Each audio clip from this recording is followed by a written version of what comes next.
And hello, everyone. It is Angelo Robles. No pre announcement. Sometimes I do surprise lives. I think that's good. I could be spontaneous.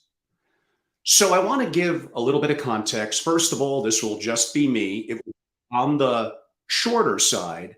Happy to answer any questions or comments. And I want to keep it light.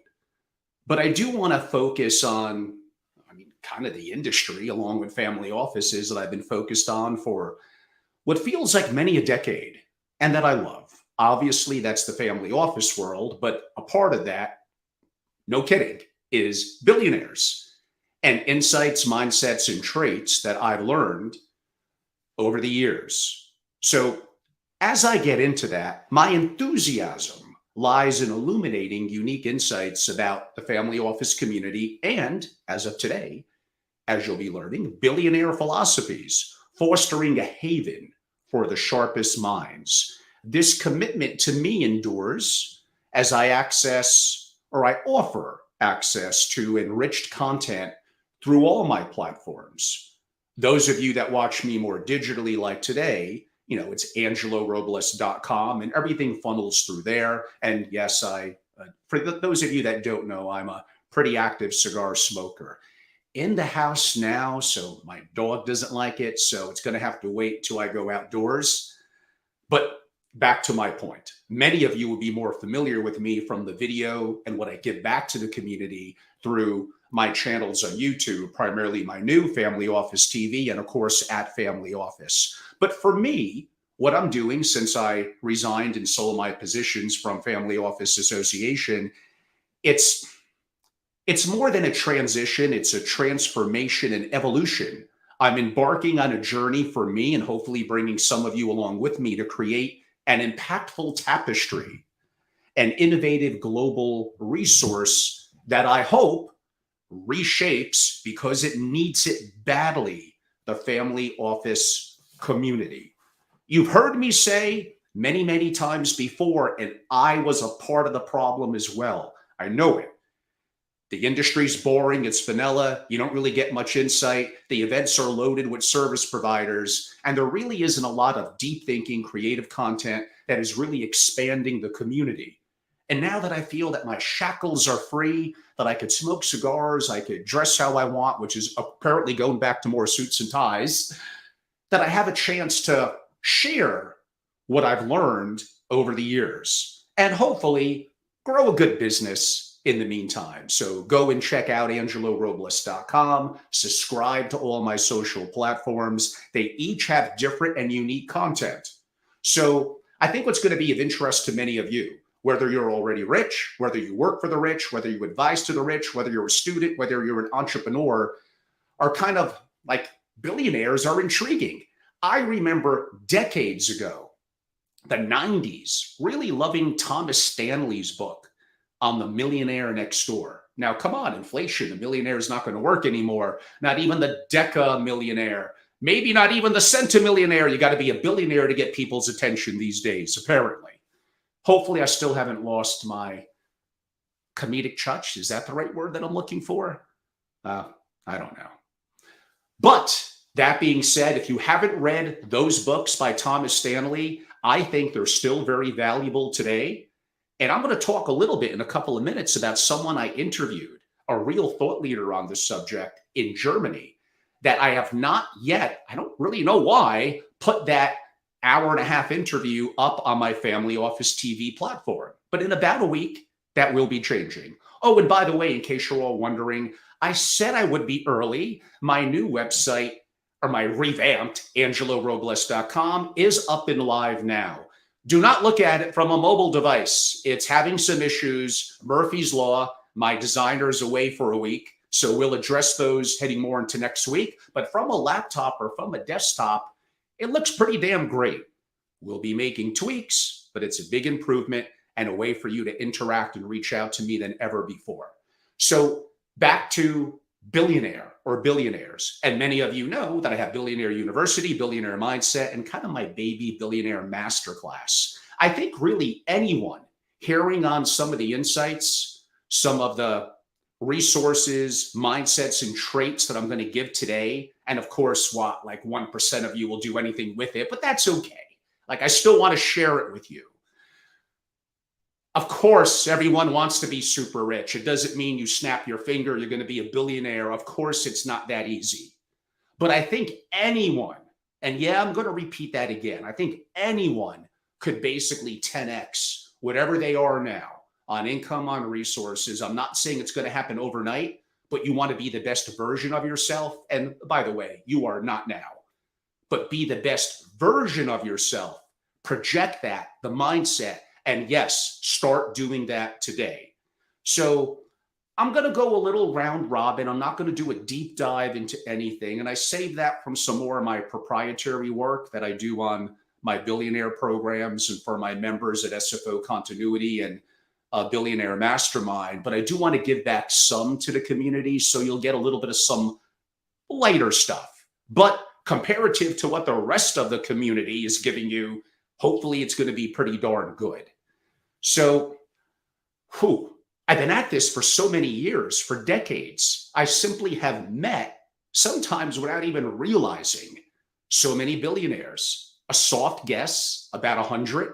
And yes, in case you're wondering, on paper, I think there's way more billionaires that are listed. Well, maybe not way more, but more that are listed in the Forbes 400. Generational wealth, resources within trust that have been, and real estate and things that are not as public, especially globally around the world. So, and I've known hundreds and hundreds of centimillionaires. I've been in their homes. I've had breakfast with them. I've broken bread. I've smoked cigars. I've had dinner. I drink wine. I partied in Miami. I've relaxed in London. I recently came back from Monaco. Like, I'm lucky to be in the catbird seat where I could get great insight and share some of it with you. So I also survey and research, and I'm a nerdy kind of researcher at heart. I mean, come on, I wear a double-breasted suit a lot. That kind of says it all. I was interested to learn what they read, what they watch, and who or what they listen to. I'm interested in how they process information. I'm interested if they play chess and or poker and which one they like better. I got a chance to know what they're investing in, what their key traits are, what they were taught by a parent or their parents and or a mentor. Mentors tend to be very important, by the way.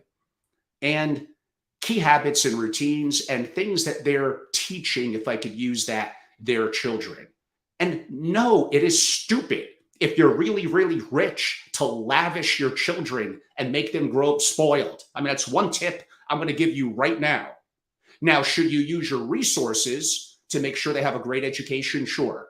Health, food, their foundation is met. They maybe see an opportunity for what greatness and the good life could look like, but they realize it's not theirs, it's yours as the parent or grandparent.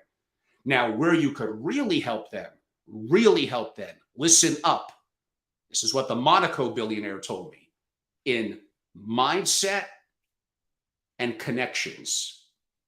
I guess you could argue advice, but especially boys when they're teenagers, kind of good luck trying to give them advice they're going to listen to.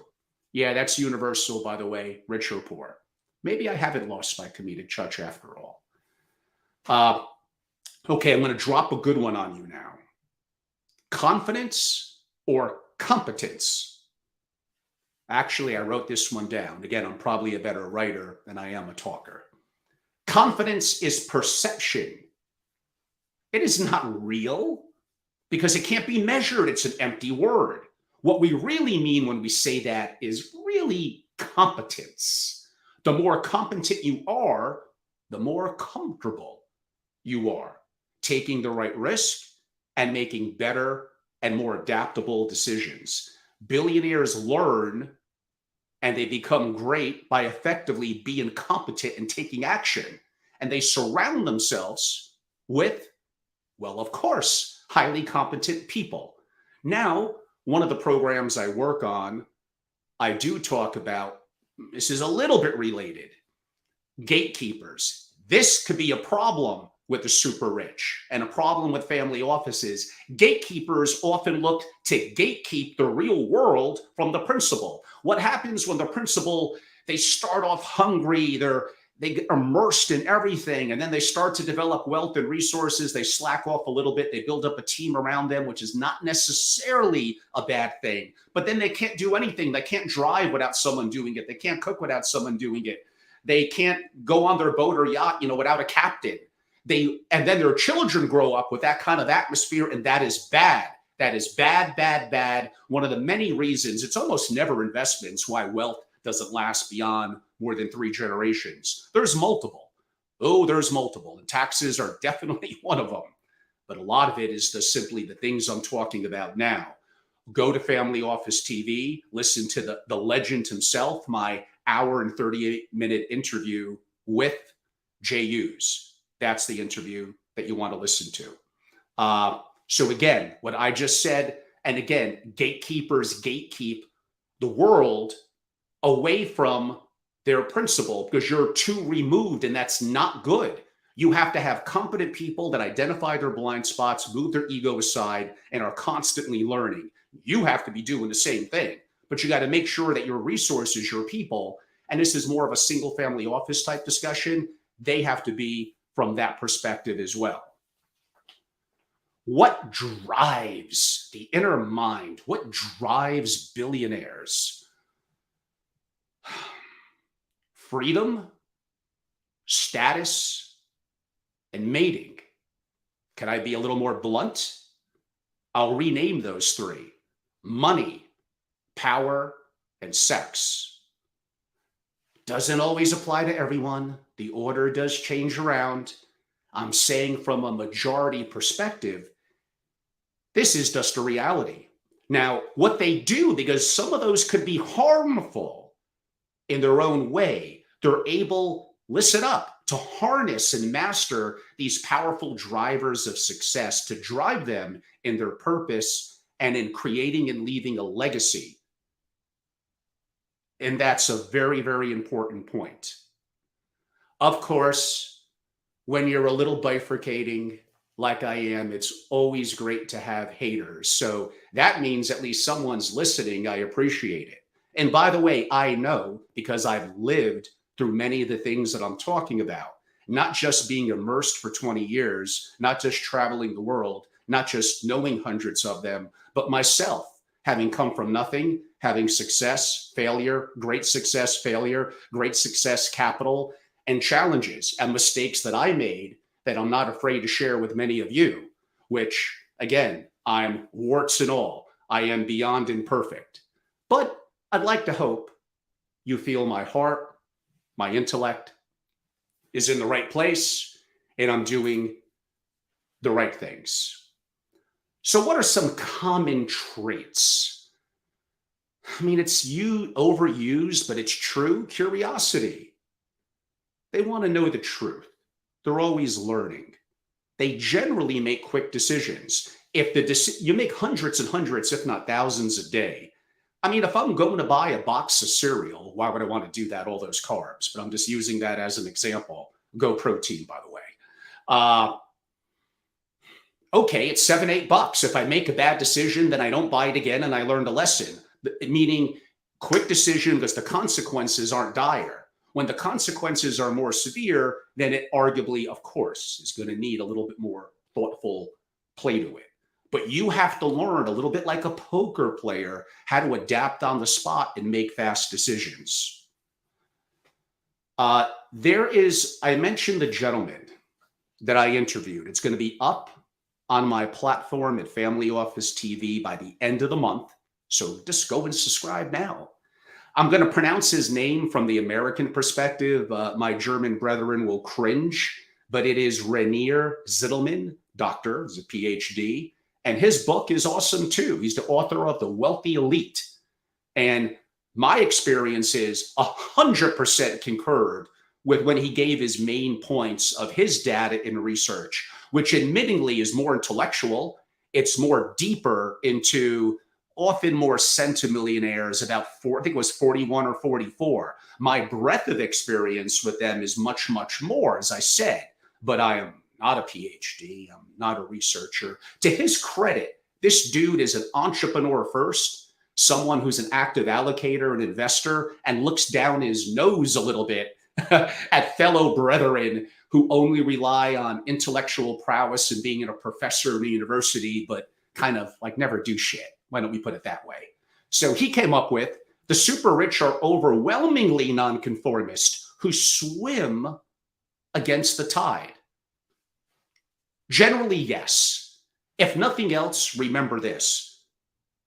Garner information in from reliable sources, but at the end of the day, think for yourself. Because otherwise, you're going to be average. Well, I don't know. The average person, 5'9", about 20 pounds overweight, male I'm talking about, just average. Like, why do you want to be average? You don't want to be average. We're going to get to IQ and stuff like that. I'll hint about that in a second. His research, I concur, they deal with defeats and setbacks differently than other people. They are absolutely not the victim mindset. I did a little post on this on my Instagram recently. It is really tempted to have the victim mindset. It kind of makes you feel a little good. I understand. It is really, really bad. Everything is on you. You blame yourself and then learn from those mistakes and move forward. He stated, I've noticed a little more of a correlation, but he was really strict about it. There was no correlation between performance at school, in the university, and financial success. Now, again, I'm going to look at data and state you go to college, you don't go to college. You go to college, you make more money. But that's more talking about the masses of people. So what? The average American makes $49,000 a year, and maybe if they went to college, they'll make $61,000 a year. Numbers, well, my first number is accurate, by the way. The second one I'm making up a little bit to make a point. He's stating at the higher levels of great wealth, which I mean, I have noticed going to an Ivy League school and others has helped, but I wonder if it helped less so from the education. And even Michael Saylor, a billionaire, told me this on one of the interviews I did with him a while back, that one, think for yourself, what I stated earlier, and it's the network, the tremendous influencers, the young people of future power that you're going to build up a network and connectivity with, and that does become very, very powerful. The pursuit of luxury, according to Rainier, is a key driving force for some, but for many, it's simply irrelevant. Yes, it appears to be bifurcated. For some, putting up on a picture board the Lamborghini, the $30 million mansion does help to drive them for what some may deem to be materialistic. I don't look at it that way, but I understand from the outside looking in. Above all, and here's the key, completely agree. The super rich are motivated by the pursuit of freedom and independence, and money, make no bones about it. Money, absolutely. Let's cut the cap. Come on. Money absolutely provides a level of freedom. Now, today's not the day to get into, well, what happens when it's all digital and the central bank digital currency and governments can freeze your wallet? I mean, they're already doing some aspects of that with our bank and stock accounts, or they could, but let's not focus on disaster preparedness at the moment. Broadly speaking, I'm often asked, I think I did an Instagram post on this or a story on this as well, a video, a reel. Okay, I got to get my Instagram 3 styles right.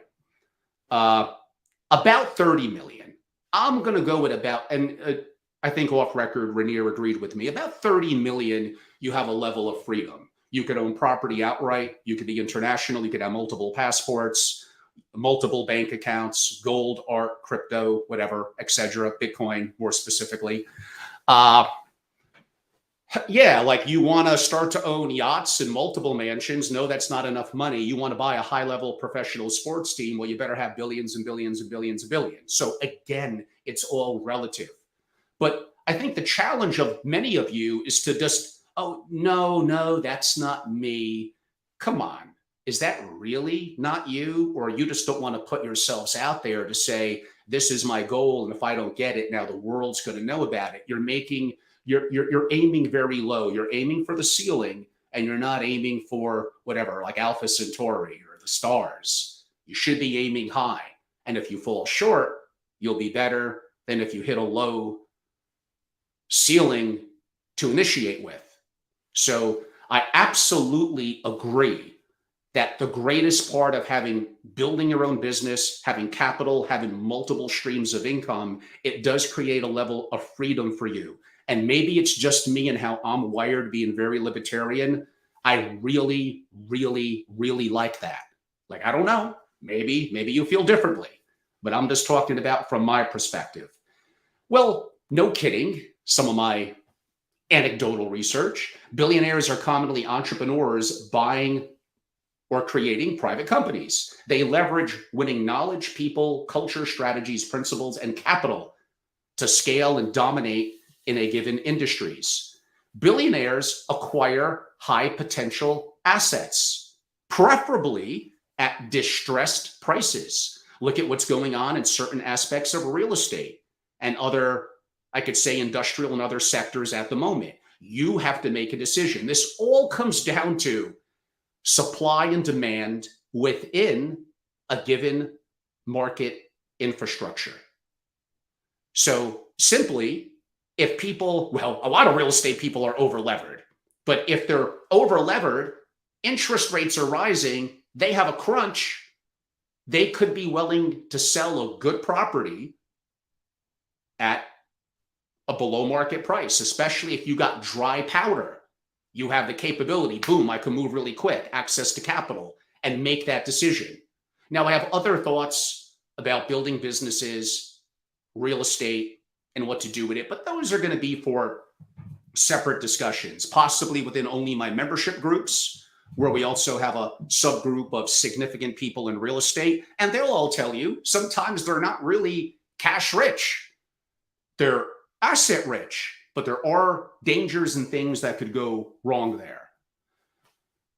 They learn the importance of creativity, meaning the super rich billionaires, and okay, what's a superpower? And I'm not the only one who talks about this, although you all have heard me talk about it a lot. And when I talk to at universities and colleges, shockingly, I don't know why, but they invite me to speak. I don't. Maybe they think I'm entertaining to the kids. I have no idea. It's kind of a dirty word. It begins with an S, and no, it doesn't end with X. But it is selling. Although, why would that word ending with X be a dirty word? Absolutely not a dirty word, but selling. The capability, I would say really marketing and selling, but the capability of emotional intelligence, of active listening, of being able to both verbalize as well as to write and articulate your thoughts is incredibly important.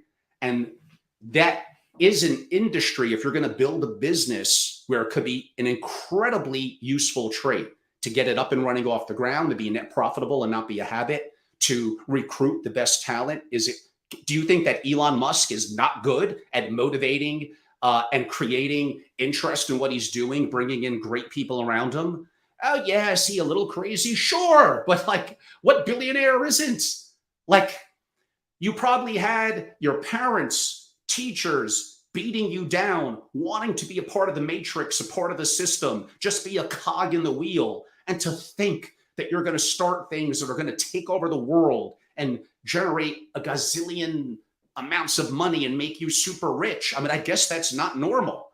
So I know some of you are probably hearing me take little stabs at colleges and universities. Yeah, I mean, I guess I am. Sorry if that's a little offending. And I think for the most part, there's lots good that could come of it, but they still should be learning how to sell, learning about money, and learning how to start businesses effectively as soon as possible. I think it's going to get harder to be super rich as time goes on. Now, people probably said that back in the day as well. If anything, it probably got easiest from much of over the last 20 years, especially globally. But I think AI is going to create some short-term tremendous opportunities, by the way, but grave challenges. I think governments and the powers that be, and maybe I represent powers that be, right? Billionaires and the super rich. Huh. They may not like it. They may make it harder. The governments could simply tax your ass up the wazoo. They could do a whole bunch of things, which we'll get into in my private in-person masterclasses and how you can hedge those risks, but I'm not going to do that here. So now is actually the time. So there is something that me and some others are working on, basically like almost like, how do you become a billionaire? Well, of course, if it was that easy to read a book or hear a seminar or go to a masterclass, then the teachers would be that themselves and we all would be doing it. But again, I do think there are lessons in what we could learn to basically, you should be able to 10x. Not going to say you're going to do that tomorrow or next year, but you're going to start the process right now today. And it's an opportunity. So if you are a centimillionaire, if you're just barely at $100 million, yes, I think you could be a billionaire. Now, I know a wise ass is going to state, well, give them enough time with growth and all that. Yes, you're correct. In theory, give it whatever, 37 years, but then $1 billion in 37 years is not going to feel like $1 billion now. $1 billion now, $1 billion 20 years ago felt different than it does now. It's the impact. If the stock market goes up 9% a year, then you're kind of falling behind if you're not keeping up with that. Bullshit with this 2 or 3 or 4% inflation. You want to be incredibly successful, you got to go out there and you got to make it happen. You got to start to build businesses growing at a far, far greater pace. You got to learn how to do that. You got to leverage. You got to bring in the right resources. You have to scale. And again, in deeper, in-depth dialogues, we could go over some of these more independently. But if you're wondering, what the hell does Angelo at angelorobles.com in his family office enterprises? Well, this is kind of some of the stuff that we do. That's why I have a program called Billionaire. That's why I have a membership group. That's why I work with some centimillionaires that want to be billionaires, and some of my private coaching of those in my faculty and some great deep thinkers and thought leaders around me. We don't have all the answers. We look to bring our thoughts together, their peers, a couple of good thought leaders, and throw actionable things that we're taking action on out there and do them. They work. Sometimes they don't. And what did I say earlier? You don't play the victim or blame game. You don't do that. You get up and you move forward and you fight the fight every day. What I also tell the young ones, and all these billionaires agreed with me, what's all this shit about work smart and not hard? That is good. Absolutely work smarter. But what is it about this generation, these young ones now? You got to grind, brother and sister. I don't know why you're not getting up at 5 o'clock. I don't know why you're not grinding. Yes, sleep is important. But damn it, there are some times you just got to go to bed damn late, 1 or 2 o'clock, and still get your butt up 2 or 3 hours later. You got to work hard and then learn how to work smart. And the more successful you get, it compounds. Yes, it's a lot easier to go from 100 million to $1 billion than it is to go from nothing to 100 million, or probably even 1 million to 100 million. Gets easier the higher levels up you go. High performance people are exceptional at one or more of the below, and or their teams around them fill in. A little simplistic, but needs to be mentioned. Ideas, organization, relationships, and execution. You all heard me say this in my videos. I'm going to repeat it till I'm blue in the face. And whenever I say this to the billionaires, they love it and say, damn, I never thought about it that way, but I agree. So maybe sometimes I output some interesting intellectual content, even if it's a little simple. All you got is time and energy. Money is a way that we value those two things. Again, you have time and you have energy. Money, what you pay for it, what you earn, is simply the value that you put on it. By the way, most billionaires have incredibly thick skin. They have a high tolerance for shame, for being wrong, for embarrassment and criticism. If you're very sensitive to that, go back to what I said earlier about the victim mindset. You got to stop that. Admit that's a weakness of yours, and you alone have to work on that. If you're not getting some shame, disappointment, embarrassment, failure, and criticism, you're probably not trying hard enough. You're playing it too safe. There also is a correlation that there is between some level, I use the word some level, of childhood trauma connected with high achievement. Now, if the trauma is too extreme, we won't talk about what some of that could be. Then no, that's definitely not a positive and probably leads down a very negative road. It could be drugs, it could be a variety of things that are coping mechanisms that are not positive. But again, this goes back to when you're rich, even at Deca, whatever, 10, 20, 30 million, and you're making it too easy for the kids, that is not good.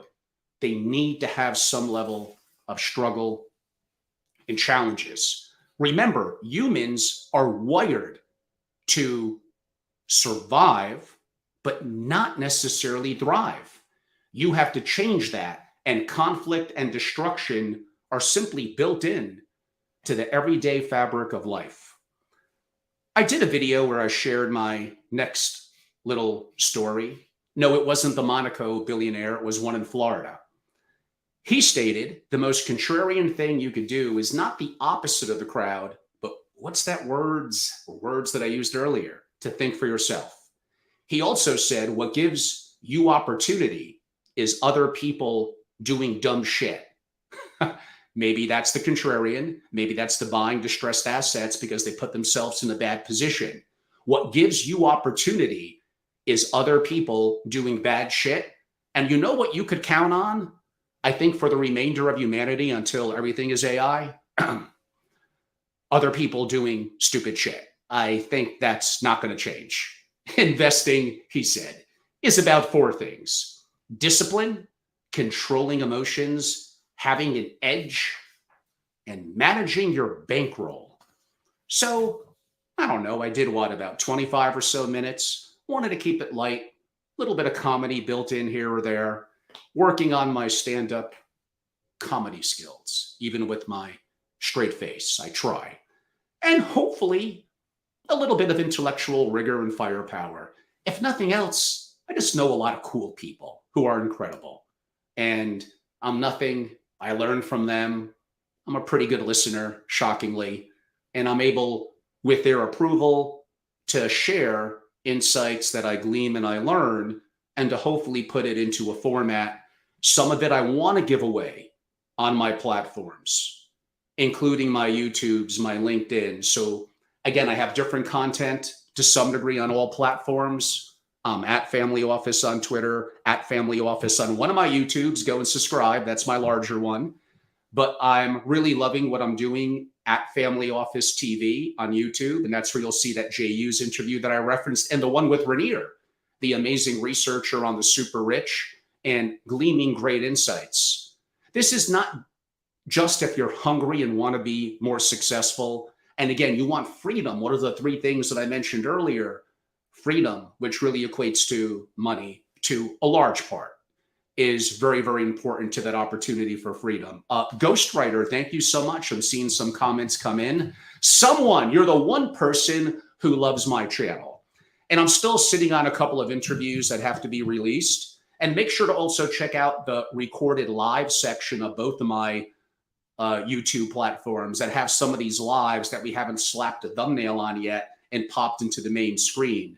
And sometimes I get a little shadow banned. I guess I talk about interesting geopolitical shit that they don't want me to talk about, which is why I got a Rumble. It's Angelo Robles Media. Haven't done anything with it yet. Hope to soon. And then I could really kind of let things rip.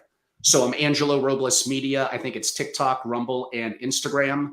You all know it now, but I am at YouTube, on LinkedIn. So again, I'm pretty active on the platforms, but where really a lot of the deeper opportunities to engage is going to be at angelorobles.com. My membership community, my billionaire programs, a little bit more about what I'll do in a membership format at Family Office TV.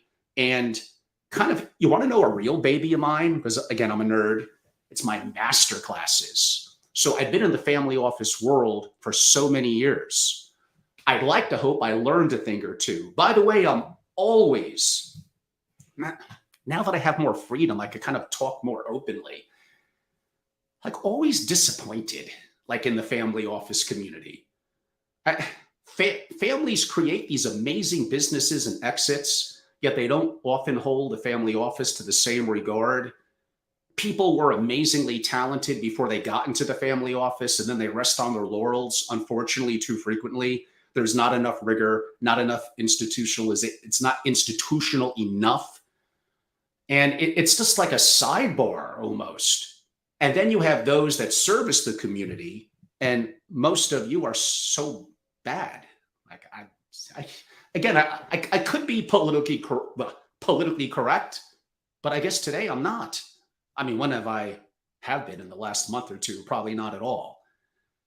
What did I say about confidence and perception and confidence earlier, and the importance of being competent? Be competent. Practically anyone in their given field, if they put in the time, could be competent. And I'm going to say practically anyone who's at an SFO, not only could you be competent in at least the niche that you do, whether it's CEO, CFO, CIO, you could educate yourself. You could spend money. You could learn more. You could adapt. You could, but you don't. And these are the things that I'm trying to change. So my masterclass, it dawned on me kind of a comprehensive vision that it would be in person. Initially, I may do a digital variation sometime next year. It'd be definitely immersive and interactive. And yes, of course, I'll be the lead instructor. But I have many amazing faculty, and many of them that those of you that make the circuit in the family office world, it's the same garbage. No, I mean, some of them are okay, but a lot of them you don't know. They're not all based in the US. The world doesn't revolve around the US. There's some amazing people around the world with grave insights that you never heard of that are amazing in terms of their capability and their resources. So I'm debuting these masterclasses, and I talk a little bit about it at angelorobles.com under the masterclass tab in October. I'll probably do one monthly through March or April, a combination of New York, Miami, Jackson Hole, maybe one in Europe. These are, let me just come out and say this and throw it on the table. These are the most comprehensive, immersive, interactive, in-person masterclasses ever within the family office world. There is no doubt about it. This is a transformative learning experience that to me transcends traditional education. So there's three of them. One is creating, or if you have one, reimagining into a top 1% family office. Most family offices feel to me like, if I could use an NBA analogy, like they're a bench player, like they're the 12th person on the bench. How do you get to become the Michael Jordan, or maybe more modern in today's world, the LeBron James? And the good news is there's not really a lot of competition. After I start to talk about this for 10 years and deal with thousands of people, there will be a lot of competition. But now it's easier, quote unquote, technically, to be a top 1%. And do I go deep? I mean, I cover things you never would have even thought about, that were never even what you would have thought were part of a family office, and they are. The next one's kind of a baby of mine. I've been working on it for a massive project for a family for a couple of years now, and it evolved into a masterclass. And I hinted at some things today in it. Sovereign risk and disaster preparedness for families. Brother and sister, when I say I go deep on that, I go deep. I'm covering things that could really go wrong. Known knowns, which are scary enough and hard to deal with. And as Rumsfeld said, unknown unknowns. Technically, some would call that what's known as a wicked problem. So in theory, there may not be a response to a wicked problem. And yeah, we get a massive solar flare and the earth is destroyed. Yeah, there's really not going to be much we could do about that. But there are things we could potentially prepare for, even what could be deemed to be unknown unknowns. And Taleb talks somewhat about this in Anti-Fragile, where we're beyond robust and we have the opportunity to potentially benefit from it.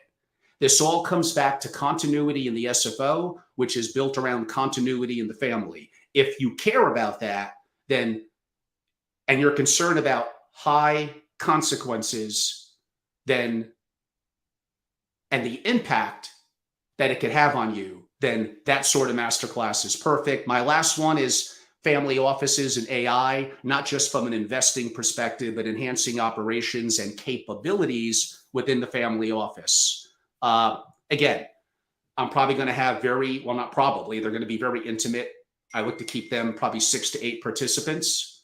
That's it. I don't care. I don't want a big group. I want an intimate group. So if you're interested, you'll let me know. I hope some of the information I imparted on billionaires and their mindset and their traits was of some value to you. Again, I'm trying to do things a little differently than how I deem that most others are doing it in the industry. Could I be a little bifurcating? Sure. Am I beloved by everyone? Absolutely, positively not. And that's okay. This industry is so vanilla and so boring and so lacking, not just in persona, but in real depth and intellectual horsepower and firepower on a lot of things relative around wealth, around billionaires, and for sure around family offices. And I believe I'm a good resource. Not the only one. I got some amazing friends around the world. Some of them are actually in this LinkedIn and the live now, and I appreciate Jan and many of you. And I learn so much from Peter over at Fox and Richard over in Australia and what he's doing in the family office world. It's great to be a part of a group of fellow thinkers and thought leaders where we could all learn and share from each other. Anyhow, I think that's enough. I may be a little less active this week and next as we kind of wrap up the summer. I'm putting some fine touches on those master classes, taking a little time to meditate and reflect. And it's really an exciting time for me. You all could reach out at any time. I look forward to connecting. I'll probably do a little something later this week, maybe one thing next week, and then come after Labor Day here in the US, we are really up and running. Thank you all for your time today. My pleasure.